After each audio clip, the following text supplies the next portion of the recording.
जिले की हलचल। आकाशवाणी लखनऊ से प्रस्तुत है जिले की हलचल। आज सुनिए शाहजहांपुर और प्रतापगढ़ जिलों की हलचल। पहले सुनते हैं शाहजहांपुर जिले की हलचल। आलेख और स्वर है कौशलेंद्र मिश्र का। शाहजहांपुर जनपद में बीते एक महीने के दौरान प्रशासनिक शक्ति, जन कल्याणकारी पहल, शिक्षा, स्वास्थ्य, आध्यात्मिकता, खेल और नगर व्यवस्था से जुड़ी गतिविधियों ने जिले की तस्वीर को जीवंत बनाए रखा। हर दिन किसी न किसी क्षेत्र में हलचल रही, जिसने ये स्पष्ट किया कि प्रशासन और समाज दोनों स्तरों पर निरंतर सक्रियता बनी हुई है। महीने की प्रमुख घटनाओं में उत्तर प्रदेश मानवाधिकार आयोग के सदस्य न्यायमूर्ति राजीव लोचन मेहरोत्रा का जिला कारागार निरीक्षण खास रहा। उन्होंने कारागार की व्यवस्थाओं का बारीकी से निरीक्षण किया और विशेष रूप से महिला बैरक में जाकर बंदियों से सीधा संवाद स्थापित किया। इस दौरान उन्होंने महिला बंदियों की समस्याओं को गंभीरता से सुना और अधिकारियों को उनके त्वरित निस्तारण के निर्देश दिए। उन्होंने कारागार में चल रहे पठन पाठन कार्यक्रम की सराहना करते हुए सुधारात्मक और पुनर्वास से जुड़ी व्यवस्थाओं को और बेहतर बनाने पर जोर दिया। साफ सफाई और अनुशासन पर संतोष जताते हुए उन्होंने मानवीय दृष्टिकोण अपनाने की आवश्यकता पर बल दिया। आध्यात्मिक क्षेत्र में भी ये महीना विशेष रहा। श्री रामचंद्र मिशन आश्रम में महात्मा रामचंद्र जी महाराज बाबूजी की 127वीं जयंती अत्यंत श्रद्धा और भक्ति के साथ मनाई गई। इस अवसर पर हजारों साधक एकत्रित हुए और सामूहिक ध्यान के माध्यम से विश्व शांति और मानव कल्याण की कामना की। वैश्विक आध्यात्मिक मार्गदर्शक कमलेश डी पटेल दाजी ने अपने वर्चुअल संदेश में साधना के महत्व को रेखांकित करते हुए कहा कि अधूरे प्रयास व्यक्ति के भीतर गहरे संस्कार छोड़ते हैं। उन्होंने हार्टफुलनेस पद्धति को जीवन में अपनाने का संदेश दिया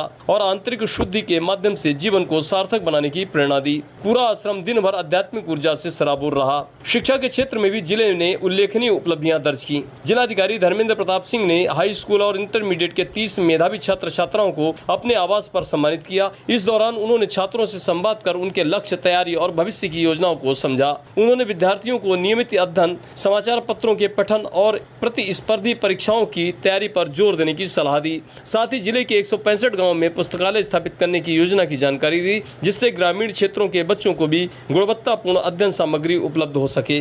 जनगणना 2027 की तैयारियों को लेकर भी प्रशासन पूरी तरह सतर्क नजर आया। जिलाधिकारी ने प्रशिक्षण केंद्रों का निरीक्षण कर कार्मिकों से सीधा संवाद किया और प्रशिक्षण की गुणवत्ता को परखा। उन्होंने स्पष्ट चेतावनी दी कि जनगणना जैसे महत्वपूर्ण कार्य में किसी भी प्रकार की लापरवाही बर्दाश्त नहीं की जाएगी और दोषी पाए जाने पर जनगणना अधिनियम 1948 के तहत सख्त कार्रवाई होगी। साथ ही प्रशिक्षण को व्यवहारिक और स्पष्ट बनाने के निर्देश दिए ताकि फील्ड में कार्य करने वाले कर्मचारी किसी भी प्रकार की कठिनाई का सामना न करें। पुलिस विभाग भी पूरे महीने सक्रिय रहा। पुलिस अधीक्षक सौरभ दीक्षित ने पुबाया कोतवाली का औचक निरीक्षण कर महिला हेल्प डेस्क सहित विभिन्न व्यवस्थाओं का जायजा लिया। उन्होंने निर्देश दिए कि प्रत्येक शिकायत को रजिस्टर में विस्तार से दर्ज किया जाए और किसी भी मामले में लापरवाही न हो। पारदर्शिता और संवेदनशीलता को प्राथमिकता देने के निर्देश देते हुए उन्होंने पुलिस कार्यप्रणाली को और अधिक प्रभावी बनाने पर जोर दिया। खेल गतिविधियों में भी जिले की बेटियों ने अपनी प्रतिभा का प्रदर्शन किया। अस्मिता खेलो इंडिया बालिका हैंडबॉल लीग का आयोजन दून इंटरनेशनल स्कूल में किया गया, जिसमें जिले की 9 टीमों ने भाग लिया। कड़े मुकाबलों के बाद दून इंटरनेशनल स्कूल विजेता बना, जबकि हरि कौशल त्यागी पब्लिक स्कूल उप विजेता रहा।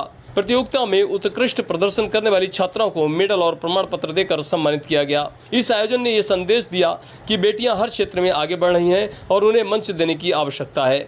नगर व्यवस्था को सुधारने के लिए नगर निगम ने भी सख्त कदम उठाए। शहर के केरूगंज, घंटाघर और बहादुरगंज क्षेत्रों में अतिक्रमण हटाने के लिए विशेष अभियान चलाया गया। इस दौरान सड़क किनारे किए गए अवैध कब्जों को हटवाया गया और ठेला संचालकों से जुर्माना वसूला गया।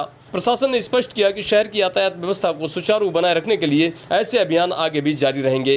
कुल मिलाकर शाहजहांपुर में बीता महीना प्रशासनिक शक्ति, जन जागरूकता, शिक्षा उन्नयन, आध्यात्मिक चेतना, खेल प्रतिभाओं के उत्थान और नगर सुधार की दिशा में उल्लेखनीय प्रयासों का साक्षी रहा। जिले में हर स्तर पर हो रही गतिविधियां ये दर्शाती हैं कि विकास और व्यवस्था को लेकर प्रशासन और समाज दोनों सजग और प्रतिबद्ध हैं। शाहजहांपुर जिले की हलचल के बाद आइए सुनते हैं प्रतापगढ़ जिले की हलचल। आलेख और स्वर है अजितेश त्रिपाठी का।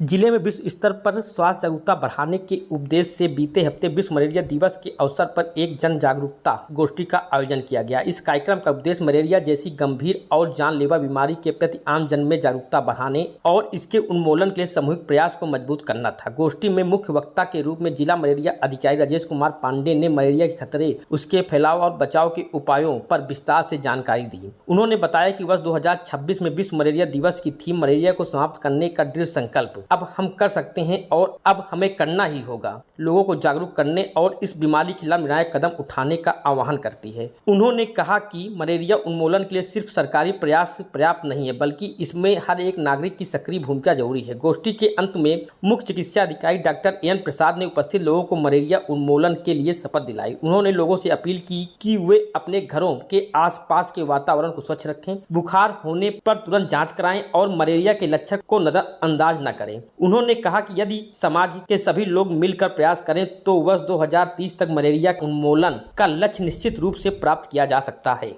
इस हफ्ते कार्यालय जिला उद्योग प्रोत्साहन तथा उद्यमिता विकास केंद्र प्रतापगढ़ में एक जनपद एक उत्पाद के प्रशिक्षित लाभार्थियों को टूल किट वितरण कार्यक्रम का आयोजन किया गया। कार्यक्रम में मुख्य अतिथि विधायक सदर राजेंद्र कुमार मौर्य के द्वारा मंच से 15 प्रशिक्षार्थियों को अपने हाथों से टूल किट वितरण किया गया। कार्यक्रम में उपायुक्त उद्योग AS रावत द्वारा मुख्य अतिथि एवं सभी प्रशिक्षार्थियों का अभिवादन करते हुए उन्हें योजना से लाभ हेतु आह्वान किया गया था। योजना के बारे में विस्तृत जानकारी प्रदान की गई।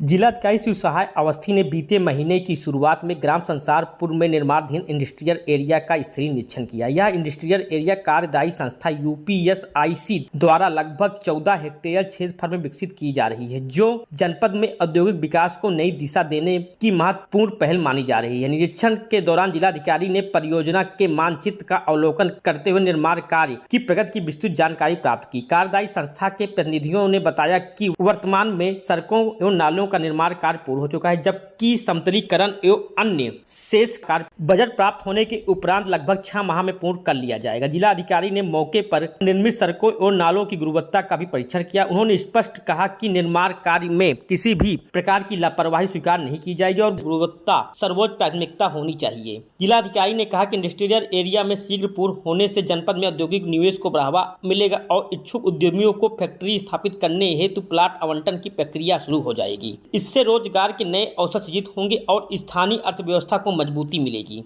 जनपद में भारत रत्न संविधान निर्माता बाबा साहब भीमराव अम्बेडकर की 135वीं जयंती को हर्षोल्लास व धूमधाम से मनाई गई। कलेक्ट्रेट सभागार में आयोजित कार्यक्रम में जिलाधिकारी शिव सहाय अवस्थी ने डॉक्टर भीमराव अम्बेडकर के चित्र पर माल्यार्पण कर उन्हें श्रद्धा सुमन अर्पित किया। इसके अलावा अपर जिला अधिकारी आदित्य प्रजापति सहित कलेक्ट्रेट के अन्य कर्मचारियों ने भी डॉक्टर भीमराव अम्बेडकर के चित्र पर माल्यार्पण कर उन्हें श्रद्धा सुमन अर्पित किया। इस अवसर पर जिलाधिकारी शिव सहाय अवस्थी ने महात्मा गांधी और डॉक्टर भीमराव अम्बेडकर के विचारों की प्रासंगिकता पर प्रकाश डालते हुए कहा कि भारत में ऐसे बहुत कम महापुरुष हुए हैं जिनके नाम पर संपूर्ण विचारधारा और जीवन दर्शन विकसित हुआ।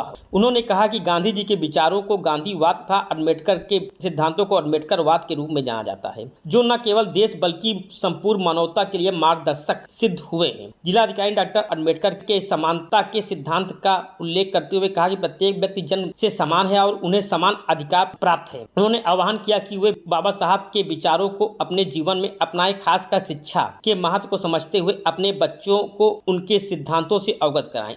बीते महीने के अंत में प्रधानमंत्री नरेंद्र मोदी जी द्वारा 36,230 करोड़ से निर्मित 594 किमी लंबे गंगा एक्सप्रेसवे मेरठ प्रयागराज का लोकार्पण जनपद हरदोई में किया गया, जिसके क्रम में जनपद प्रतापगढ़ के तहसील लालगंज के ग्राम सराय संग्राम सिंह स्थित टोल प्लाजा पर भव्य कार्यक्रम का आयोजन किया गया। वहां पर मुख्य अतिथि के रूप में उपस्थित जनपद के प्रभारी मंत्री व परिवहन राज्य मंत्री दयाशंकर सिंह, सदर विधायक राजेंद्र कुमार मौर्य, विधायक विश्वनाथगंज जीतलाल पटेल, जिला अधिकारी शिव सहाय अवस्थी, पुलिस अधीक्षक दीपक धुकर, जनपद स्त्री अधिकारी व जन सामान्य ने सजीव प्रसारण का अवलोकन किया। इस अवसर पर प्रभारी मंत्री ने जनसभा को संबोधित करते हुए कहा कि गंगा एक्सप्रेसवे लगभग 594 किमी लंबा है, जो मेरठ के बिजोली गांव से प्रारंभ होकर प्रयागराज के जूदापुर दादू गांव तक जाएगा। यह एक्सप्रेसवे प्रदेश के 12 प्रमुख जनपदों कमसा, मेरठ, हापुड़, बुलंदशहर, अमरोहा, संभल, बदायूं, शाहजहांपुर, हरदोई, उन्नाव, रायबरेली, प्रतापगढ़ और प्रयागराज को जोड़ते हुए आवागमन को सुगम बनाएगा और औद्योगिक और विकास गतिविधियों को नई गति देगा। उत्तर प्रदेश के विकास में एक नया अध्याय से जुड़ने जा रहा है। गंगा एक्सप्रेसवे उत्तर प्रदेश को पश्चिम से पूरब तक जोड़ने का यह सबसे बड़ा एक्सप्रेसवे है। प्रधानमंत्री नरेंद्र मोदी व मुख्यमंत्री योगी आदित्यनाथ जी द्वारा एक्सप्रेसवे का अवलोकन किया गया था और इस ऐतिहासिक क्षण के हम सभी साक्षी हैं। ये था आकाशवाणी लखनऊ के क्षेत्रीय समाचार एकांश द्वारा प्रस्तुत जिले की हलचल का आज का अंक।